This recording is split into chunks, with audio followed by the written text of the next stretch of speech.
All right, so for families having to go through a divorce, the entire process may be very confusing for the kids that may be involved. Yeah, we are having a chat with author Nadine Haruni to talk about the latest edition of her children's book series that is hoping to help out with the language during this troubling time. Good morning, Nadine.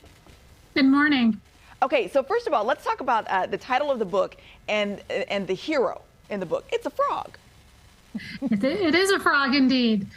It is our lovely gal here, Freeda the Frog. Aw. And so for folks that give us an idea of what kind of story the book tells for kids.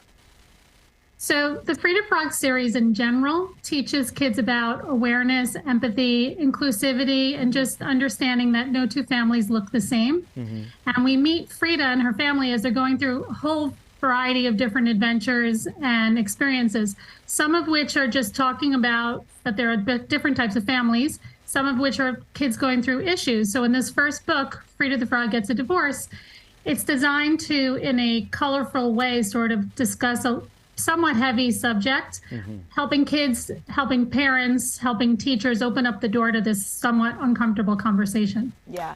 And I can imagine, you know, with kids, depending on the age of the child, it's difficult to have this conversation because they don't really have a concept of divorce or what it means if mommy and daddy aren't going to live together anymore. So I would imagine using a frog is probably helpful with certain age groups because it makes it a little bit more down to their level. Yeah, that's why I tried to make Freeda kind of cute and sort of quirky looking with her glasses. I mean, how many frogs do you know wear pink lipstick? But the pictures are very colorful. It's talking to kids very matter-of-factly. It's telling a story, but in this story, it just so happens that the kids are living with mommy and daddy on two different lily pads. Oh, two different lily pads. Do you find, do parents either over or underestimate the effect a divorce has on their child? I would say a majority of parents underestimate. Yeah. Kids may not know how to express their feelings. Kids may smile on the outside, but not feel comfortable expressing what's on the inside and cry at night, but maybe not in front of their parents, especially if they know the parents are going through a tough time. So I think this is kind of allowing kids permission to sort of feel what they're feeling and talk about their feelings. Is that really the ultimate goal, is to just open the door for kids and parents to talk about it?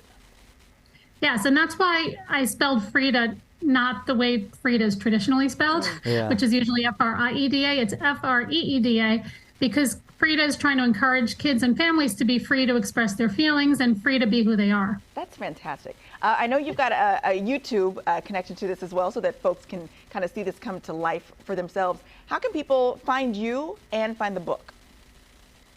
Thank you for asking. They can find me on all social media, especially Instagram and Facebook and YouTube at Freeda the Frog. It's all F-R-E-E-D-A the Frog. And my website is freedathefrog.com. Fantastic. I love having this kind of discussion. You know, as you mentioned, you got to be honest with kids, but, you know, bring it down to bite-sized pieces for their level.